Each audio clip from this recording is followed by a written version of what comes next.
กองประชุมเจ้าหน้าที่อาวุโสอาเซียนองค์การใจกลางประสานงานว่าด้วยการร่วมมือทางอาญาข้างที่ 4เป็นกองประชุมที่มีความหมายความสำคัญซึ่งแสดงให้เห็นถึงความหมายมั่นและการพัฒนา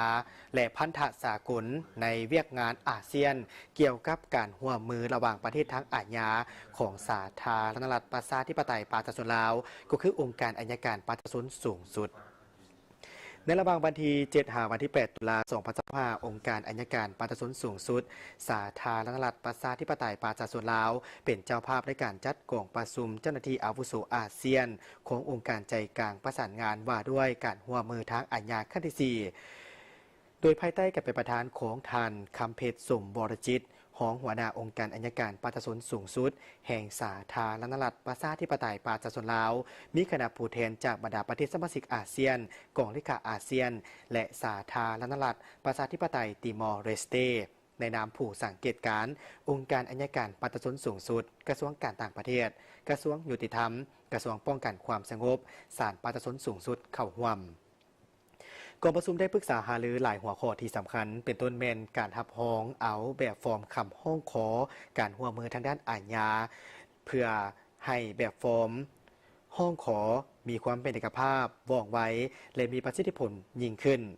การรับฟังรายงานเกี่ยวกับการจัดตั้งปฏิบัติว่าด้วยการร่วมมือทางอาญาของบรรดาประเทศสมาชิกอาเซียนโดยภายใต้สนธิสัญญาอาเซียนว่าด้วยการช่วยเหลือซึ่งกันและกันทางด้านกฎหมายในปัญหาอาญาฉบับปี 2004 เพื่อยกให้เห็นถึงสภาพรวมผลสำเร็จสิ่งท้าทายเพื่อซอกหาวิธีทางร่วมกันหาทางออกที่มีประสิทธิผลรายงานเกี่ยวกับการก้าวเกี่ยมความพร้อมเพื่อเข้าเป็นภาคีสนธิสัญญาอาเซียนว่าด้วยการช่วยเหลือซึ่งกันและกันทางด้านกฎหมายในปัญหาอาญาของบรรดาประเทศก็คือประเทศติมอร์เลสเต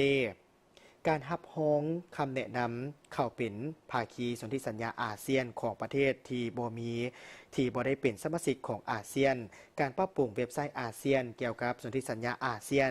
การจัดกองประชุมครั้งต่อไปและปัญหาอื่นๆอีกจำนวนหนึ่งกองประชุมในครั้งนี้เป็นกองประชุมที่มีความหมายความสำคัญแสดงถึงความหมายมั่นและพันธะสากลในเวียกงานอาเซียนเกี่ยวกับการร่วมมือระหว่างประเทศทางอาญาของสาธารณรัฐประชาธิปไตยประชาชนลาวก็คือองค์การอัยการประชาชนสูงสุดประกอบส่วนจากตั้งหน้าเข้าในการดำเนินคดีทางอาญาของสาธารณรัฐประชาธิปไตยประชาชนลาวต้านและสกัดกั้นอาชญากรรมข้ามชาติอย่างมีประสิทธิผลเฮ็ดให้สังคม